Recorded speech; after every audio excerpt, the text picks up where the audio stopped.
Hey everyone, it's Brandy and welcome back to my channel, Brandy Janae's Bookshelf. Today I'm here to do my mid-month wrap-up for August. I will be talking about 11 books in this video. As always, I'm going to be going through these books from my lowest rated to my highest rated. Starting with the first book that I have to talk about, which is Sleepy Princess in the Demon Castle Volume 1. This one doesn't actually have a rating because I DNF'd this book a third of the way through. And even though I didn't rate this, I will still tell you a little bit about this one. This one is following this princess who is actually captured by this demon king, and he's basically holding her hostage in his castle. However, because she now doesn't have to worry about the daily duties of being a princess, she's really bored and she's just like, you know what, I'm gonna use this time to try to get the best sleep I've ever had. So pretty much the purpose of this is her going around the Demon King's castle trying to find different things that will help her sleep better. And a lot of the items that she ends up deciding to use are like actual demons of some sort, except for one, at least for the chapters that I read. And I decided to DNF this one because this is the type of manga that I don't like, and I thought about trying to force myself through it, but I was trying to get through some other things and I was just like, there's really no point of wasting my time, when I was thinking about giving this like 1 or 1.5 stars at the time that I stopped reading.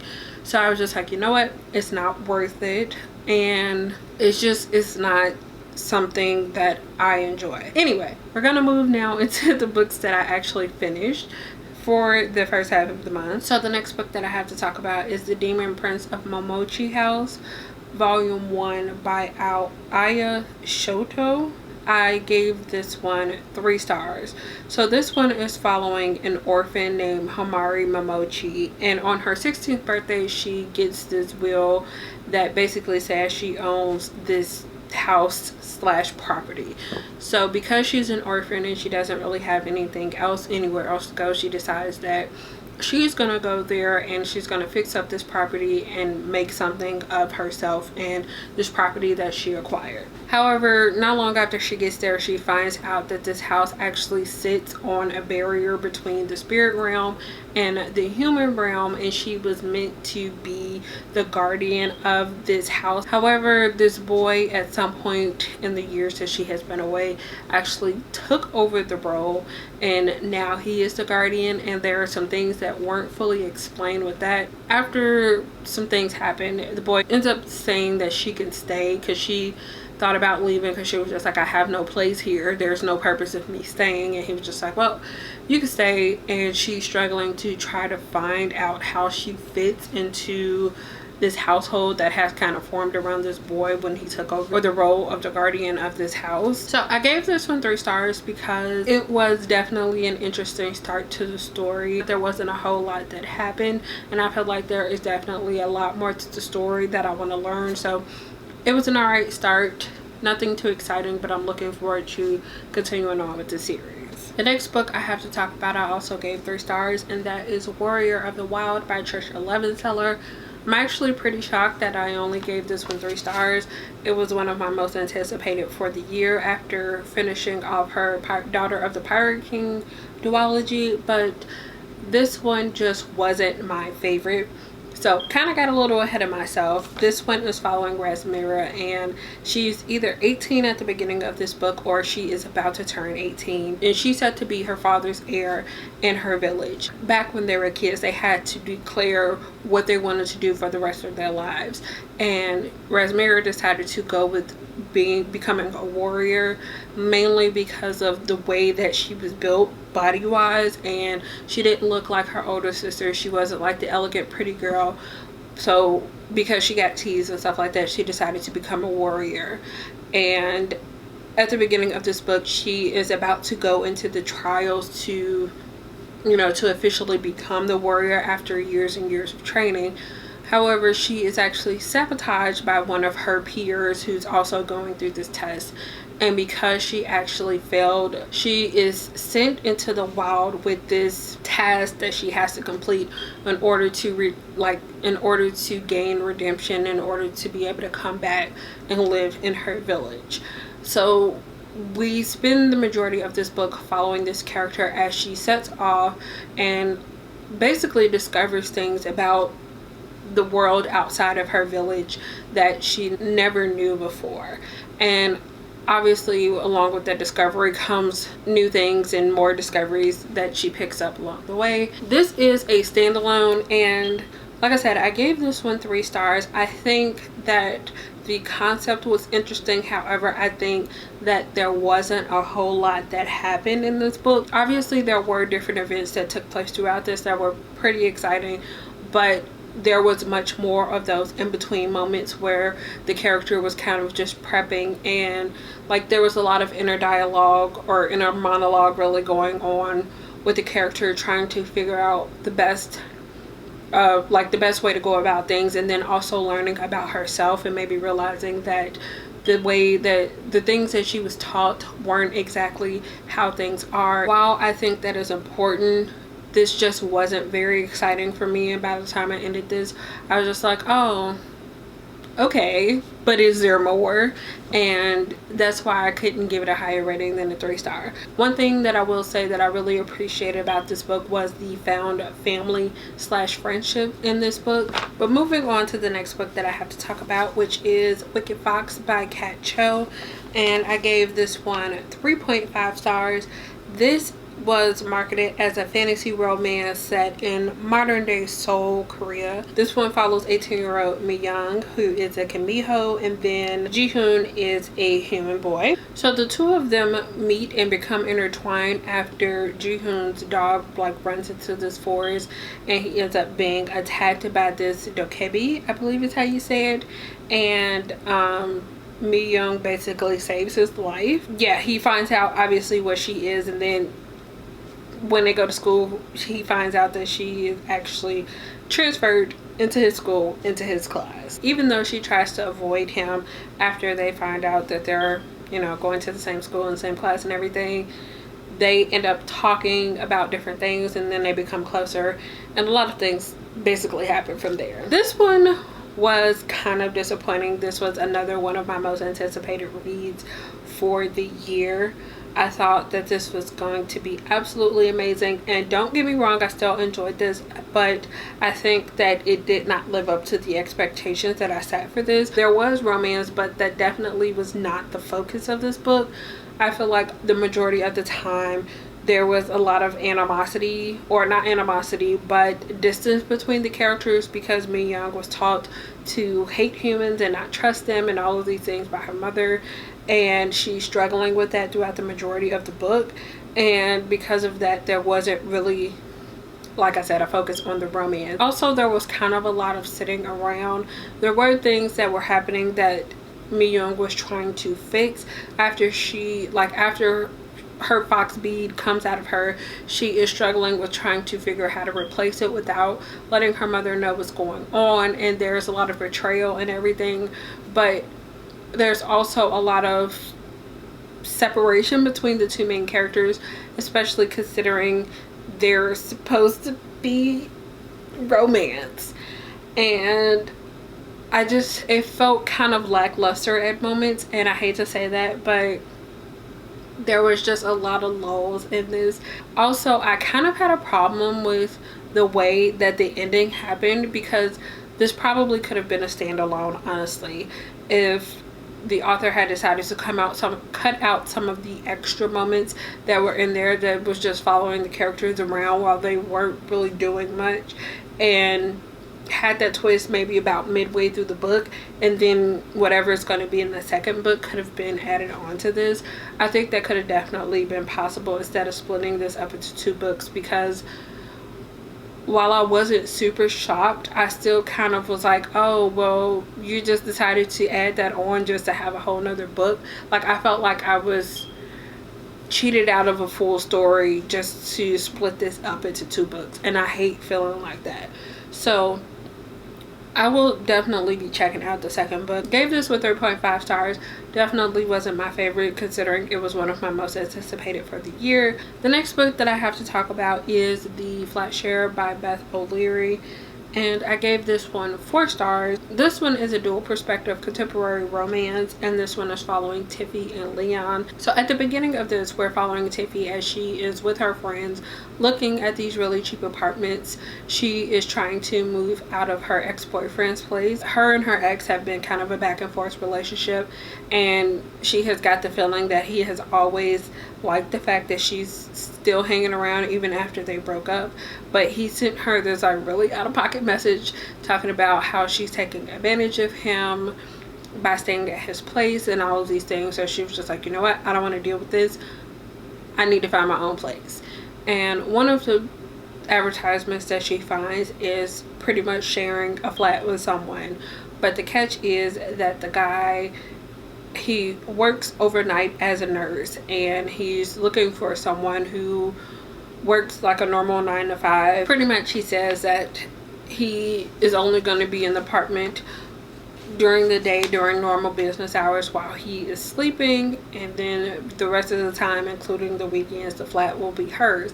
So she decides to try that out after her friends kind of tell her the apartment that she was looking at for the price that she wanted was not good enough for her to stay in. Leon, on the other hand, he is the person who's offering up the flat for rent pretty much when he's not there. He's trying to make extra money on top of his work pay for a specific purpose, which I don't want to get into because I don't want to spoil anything. It's not a huge spoiler, but it is part of the plot of the story, so I don't want to give anything away. It's interesting because while they come to this agreement, the two of them never meet, and the only way they're communicating is leaving notes for each other inside of the apartment when, you know, one or the other is there. I gave this one 4 out of 5 stars. I think this was pretty well done. Although this is like a romance, a contemporary romance, it does focus on things other than just a romance, and I don't want to get too much into it because, like I said, I think that this is one that is good to go through on your own and like discover things on your own. I will say that there are trigger warnings on this book for emotional abuse, and I believe it's also called gaslighting, also for slight stalking, or maybe not slight but stalking. So if you're sensitive about any of those 3 topics, I would highly suggest you guys avoid this book, because honestly I got a little scared while reading this for the character, because I was just like, this dude is crazy, and I was like really fearful for what was going to happen to her. I knew it was a romance, so I figured nothing too big would happen, but still I was honestly worried at times. I was just like, I know people go through this in real life, and I would be terrified if something like this happened. But I think that on most aspects that this was really well done, and I think that this is a story that a lot of people will enjoy, because although it is a romance is not the only focus of this book. Next I have Midnight Secretary Volume 2 by Momochi. Obviously this is the second book in the series. If you haven't already seen me talking about the first book, I will give you a brief summary, but I'm not really going to talk too much about this specific volume. But this is following this character named Kaya, and at the beginning of the first volume she ends up getting transferred over to become the secretary for the, I think he's called the managing director. He's known for being difficult, but she decides to go about her work and everything's fine until she accidentally finds out that he is a vampire, and things kind of get a little crazy from there. At the beginning of this book she starts to realize that she possibly has feelings for this director, even though she told herself she wouldn't, and she ends up telling his older brother, and he decides that he's going to pull her out of her secretarial duties and kind of move her somewhere else. Because of that, that causes some issues between Kaya and Kyohei, which is the main guy character who is the vampire. This one was a lot more dramatic, I feel like, than a previous one, just because the main 2 characters are starting to get more into not necessarily relationship territory, but they're starting to realize that there's more to their feelings for each other than boss and secretary. So yeah, that's going on, and that causes some issues to come up, which I'm pretty sure I just said. But yeah, gave this one 4 out of 5 stars. I'm already planning on continuing on with the series. The next book that I have to talk about is The Prince and the Dressmaker by Jen Wong, and I gave this one 4 stars as well. This one is following two characters, Francis and Prince Sebastian. At the beginning of the story, we're first following Francis, and she works as a seamstress at this shop. And someone comes in and requests that a dress be made for a ball that's coming up because her daughter basically destroyed her dress. Frances asks the girl what she wants, and she basically makes her what she wants, and it's really shocking. Most people are like kind of appalled by what happened, but out of that comes this opportunity to work for this unknown client. This guy approaches her and says that someone is wanting her to come work as a personal seamstress, and her boss is like, well, I could promote you, blah blah blah blah blah, but she decides to quit to go work for this unknown person. And she eventually finds out that it's actually a prince, and he likes wearing dresses. And then on the other hand, we're also kind of following Prince Sebastian as he's struggling with how people would perceive him for his like of wearing dresses and like dressing up as a woman. Basically, it doesn't really touch on the topic of his sexuality at all. He doesn't seem like he dislikes girls, but he does like dressing up, like dresses and wigs and makeup as a woman, and his like alter ego is Lady Crystalia. We're following the two of them as Francis is making these dresses and everything for Sebastian, and as he's going out and kind of getting her designs out there. And through this, she gets opportunities, but she's also kind of hindered because the prince doesn't want anyone to know his secret because it could cause problems, and that ends up causing problems between the two of them. I think that this was really adorable. I couldn't give it a full 5 stars because I think it was a little too fast paced for me. There were things that I wish had been given a little more time to get into a few more details. Also, it kind of touched on a possible romantic relationship between the two characters, but that was another thing that wasn't fully explored. I appreciated Frances's character because she was like really strong-willed, and once she set her mind to something, she would do anything to get what she wanted, even if that meant like stepping back from a situation that it was good, like was something good in her life, but it was hindering what exactly she wanted to do. Yeah, I gave this 4 stars. I think it was adorable. I will eventually get a copy of this because I did borrow this one from the library, but I really enjoyed it, and it's something I could see myself rereading in the future. The next 3 books I am going to talk about together because they're all part of the same series, and this is books 2, 3, and 4 in the Mersey Thompson series. So the first one is Bloodbound, which I gave 5 stars. The next one, which is book 3, is Iron Kissed, which I also gave 5 stars. And finally, I have Bone Cross, which is book 4, and I gave this one 4 stars. So I'm not really going to get into too many details, mainly because I didn't have enough time, because I kind of forgot I needed to prep for this video at work today, to like go into details about which each of the books are.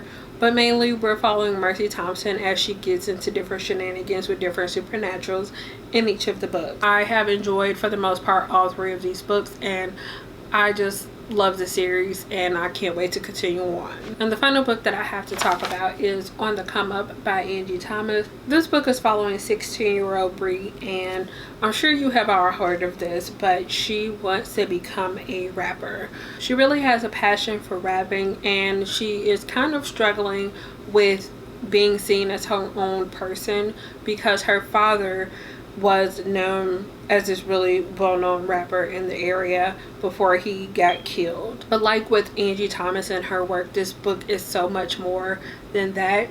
We are following Bree as she is dealing with her family struggles and their financial issues, and also in her school life and her friends and everything else that goes along with being a teenager and just living your life. I felt like Bree had a similar type of nerdy friendship that Star had in The Hate You Give, and I really appreciated that. Like I said, this is so much more than a teenage girl wanting to become a rapper, and I just really appreciated this. I will say was a little long, but I listened to the audiobook, so it wasn't that bad, honestly. It just, some things I feel like weren't always necessary, and this character just felt so real. She's a teenage girl with a pretty bad temper who got herself into situations that she didn't mean to because she didn't think about her actions first.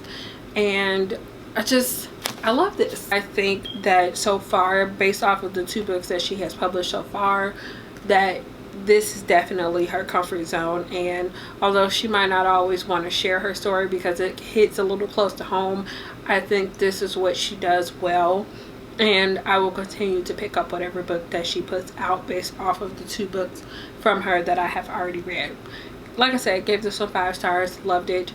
Definitely one of my favorite books of the year. So those are all the books that I read during the first half of the month.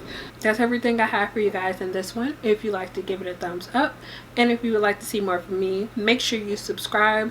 Thanks so much for watching, and I will see you guys again in the next one. Bye.